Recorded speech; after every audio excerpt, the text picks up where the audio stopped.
প্রচারের ফাঁকে নিজেকে ঠান্ডা রাখতে সবাই দাবি করছেন যে তারা নাকি পান্তা ভাতের আশ্রয় নিচ্ছে। তো ওই পান্তা ভাত তার সঙ্গে যেটা দরকার সেটা হচ্ছে ঝাঁঝালো পেঁয়াজ। পেঁয়াজ চাষি যারা, তাদের কথা সে শুনছে, তাদের কথা আদৌ কেউ শুনছেন কি? নওদা, এই নওদা বহরমপুর থেকে কে যাবেন দিল্লিতে তা ঠিক করতে পারে, কারণ নওদার প্রচুর মানুষের ভোট বহরমপুর লোকসভা কেন্দ্রে ম্যাটার করবে। আর এই যে নওদা লেখা আছে তার নিচে দেখছেন তো, এটা হলো পেঁয়াজের বস্তা। নওদার প্রায় সবাই পেঁয়াজ চাষি।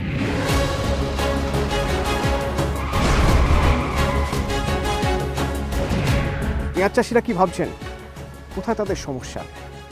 পেঁয়াজের ছাঁচ না গরিবের ছাঁচ? কোন ছাঁচের জ্বালায় জ্বলছেন তারা, জানতে আমাদের হটস্পট নওদা।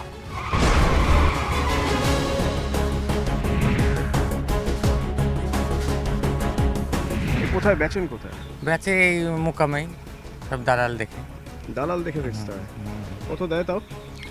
ওই 1200-1300 এরকম দাম পেয়েছে। 1200 তাতে হয়? সারা বছর যেভাবে চাষ করেন ওতে হয়? না না, ওতে চলে না। ওই চলে যাইছে আপনার টুংটাং করে। কত মোটামুটি পাওয়া উচিত বলে মনে হয়? 20 টাকা, 20 টাকা, 18-20 টাকা দাম পাইলে চাষি মানে ঠিক জায়গায় হবে। আপনার সার বিষের যা দাম। দালাল যদি এখানে 20 টাকা করে নেয় তাহলে তো সে বাজারে গিয়ে সে বিক্রি হবে 40 টাকায়। বাজারে তো দাম বেশি হয়ে যাবে। নাহলে তো পড়তা নাই, চাষে অনেক খরচ আপনার। সরাসরি আপনাদের যদি বাজারে বেচার ব্যবস্থা করা যায়? সরাসরি বাজারে বেচতে পারলে লাভটা বেশি হবে, বেশি দাম পাওয়া যাবে। সরকার তো ভাবে না, চাষির কথা সরকার ভাবে না। ওই চাকরিজীবী, মাস্টার, ব্যারিস্টার, উকিল, তাদের কথাই বেশি অংশ ভাবে। আমাদের চাষের উপর আমরা তো জমি করছি, পরের জমি কন্ট্রাক্ট নিয়ে জমি করছি। একটা জমিতে 20,000 টাকা কন্ট্রাক্ট নিচ্ছে বছরে, তার উপরে খরচ আছে। খরচ করছেন ধরিলেন 1 বিঘা জমির ওপরে কিছু না হলেও 30,000 টাকা খরচ আছে পেঁয়াজের আবাদে।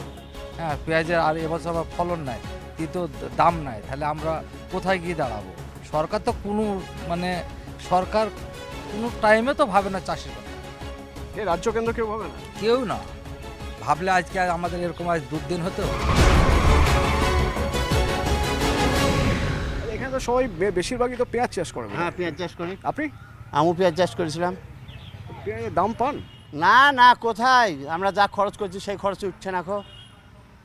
বাবুদের চাকরিজীবীদের পেট ভরাতে পারলে হয়ে গেল। যখন একটু দাম বাড়বে তখন তারা আন্দোলন করবে। আমাদের তো ইউনিয়ন নাই, তখন সরকারও তাদের হয়ে নাচতে শুরু করবে যে চাকরিজীবীরা পেঁয়াজের দাম বাড়ছে, তারা আন্দোলন করবে। গ্যাসের দাম তো এখন একটু কমেছে নাকি?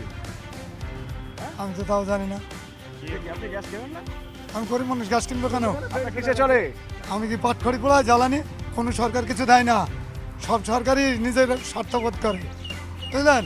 ওই গ্যাসের সিলিন্ডারটা দেখাচ্ছেন ভুল, আপনারা আমাদেরকে ফলস এটা দেখে রূপ ধারণ করে আপনারা ভোট নিয়েছেন। কেন্দ্র তো একটা উজালা গ্যাস না কি একটা ব্যবস্থা করে উপজেলা দিয়েছে, তারও তো দাম চাইছে।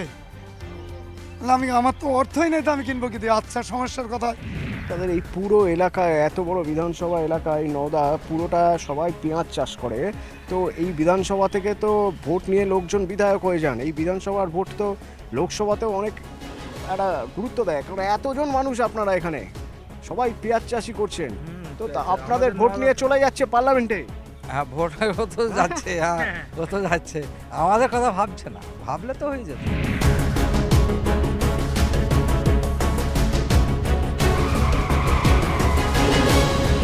আমরা তো শুনেছি যে নওদার পেঁয়াজ বিখ্যাত, নওদার পেঁয়াজে ঝাঁঝ আছে মারাত্মক। নাসিক থেকে যে পেঁয়াজ আছে সেগুলো সাদা পেঁয়াজ, সেই ঝাঁঝ নেই। তা আপনাদের পেঁয়াজের বাজারে সবচেয়ে বেশি কদর, আপনারাই পয়সা পান না? আমরা পয়সা পাই না, আমরা পয়সা পাই না, কোনোবারই পাই না। এতে এবার 10 টাকা 12 টাকা করে দাম, এতে আমাদের পয়সা উঠছে না। মনে হয় পার্লামেন্টে গিয়ে আপনাদের কথা বলবেন? না না, আমাদের কথা যেই জিতুক আমাদের কথা কোনো দিনই বলবে না। যেই পার্লামেন্ট যাবে কেউই বলবে না। তৃণমূল বলো, বিজেপি বলো, ও কংগ্রেস বলো, কেউ আমাদের কথা ভাববে না। দেখুন ওই অন্য অন্য জিনিস নিয়ে ভাববে। ভোট দেওয়ার সময় তাহলে ভোট দেওয়ার আগে আপনাদের কাছে আসে না লোকজন? আসে, নেতারা আসে, দেবো, অমুক করবো তমুক করবো, কিন্তু কাজের সময় যখনই ভোটটা হয়ে যায় তখন তাদের আর পাত্তা পাওয়া যায় না। মানে আপনারা মাঠে চাষ করেও ঠকছেন, ভোট দিয়েও ঠকছেন। হ্যাঁ, ভোট দিয়েও ঠকছি। বিদেশে কেন, এখানে কাজ নেই? এখানে ধরেন যে চাষি কাজ যেসব এত তো আমাদের হচ্ছে না না। পয়সার জন্য সংসার চালাতে গেলে বাইরে ঢুকছেন। হ্যাঁ, বাইরে যেতে হয় আমাদেরকে। বাইরে কোথায়, আপনি কোথায় কাজ করেন? আমি বাইরে ব্যাঙ্গালোরে কাজ করি। ব্যাঙ্গালোরে কি কাজ করেন? ব্যাঙ্গালোরে বিল্ডিং লাইনে। আচ্ছা, যদি এমন কিছু করা যায় যে যাতে আপনাদের বাইরে যেতে হবে না, এখানেই আপনাদের অন্তত যে টাকাটা বাইরে রোজগার করতেন সেটা এখানেই করা যায়, সেরকম সম্ভব মনে হয় আপনার? ওটা তো সম্ভব করা যাবে ওরকম হলে। কি করলে সুবিধা হতো, যেতে হতো না আপনাদের বাইরে? এখানটাতে এরকম চাষবাসের একটু দাম, মানে চাষিদের একটু ফসলের ন্যায্য দাম যদি পাওয়া যেত তাহলে বাইরে যাওয়ার কোনো দরকার হতো না।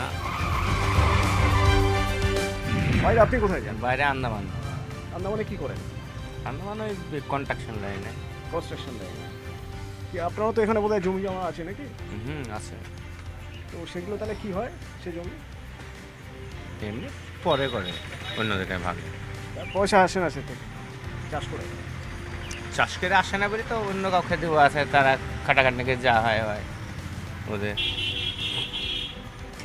এখানে যদি এই চাষে অন্তত ঠিকঠাক পয়সা পাওয়া যেত তাহলে আপনি যেতেন বাইরে? আর চাষে বললেই তো হবে না, অনেক কিছু দরকার আছে। মানুষ অর্থনৈতিক কাঠামো করতে হলে চাষের পক্ষে হবে না। ফ্যাক্টরির দরকার আছে, কলকারখানার দরকার আছে, তারপরে আপনার যেগুলো শিল্প বলছে কনস্ট্রাকশনের দরকার আছে, তবেই মানুষ যাবে না বাইরে। নওদার মাঠে ঘাটে ঘুরলাম, পেঁয়াজের গোডাউনগুলোও দেখলাম। পেঁয়াজের ঝাঁঝ না, ঝাঁঝ পেলাম গরিবির ঝাঁঝ। গরিবিটাই বড় হয়ে দাঁড়াচ্ছে পেঁয়াজের ঝাঁঝের থেকে। মানুষ বলছেন পেঁয়াজ চাষ করে পাচ্ছেনটা কি? আমরা জানতে চাইছি যে সরকার কিছু করছে না। দিল্লির সরকার বদলের তো ভোট, দিল্লিতে যে সরকার আছেন তিনি যদি ভালো কাজ করেন তো এবারও তারাই জিতবেন। তাদের প্রতিনিধি এখান থেকে দিল্লিতে যাবেন, আপনাদের কথা বলবেন। খুব একটা ভরসা পাচ্ছেন না তারা বলছেন গরিবই থেকে যায়, বলছেন তাদের কথা কেউ ভাবে না। তো নওদার ভাবনা বদলের সময় এসেছে, আর সেই ভাবনা বদল করতে পারবেন এই প্রার্থীদের মধ্যে থেকে যিনি দিল্লিতে যাবেন তিনি, যদি তিনি সেখানে গিয়ে এই পেঁয়াজ চাষিদের দুর্দশার কথা তুলে ধরতে পারেন। সেই ভরসায় ভোট দেবে নওদা।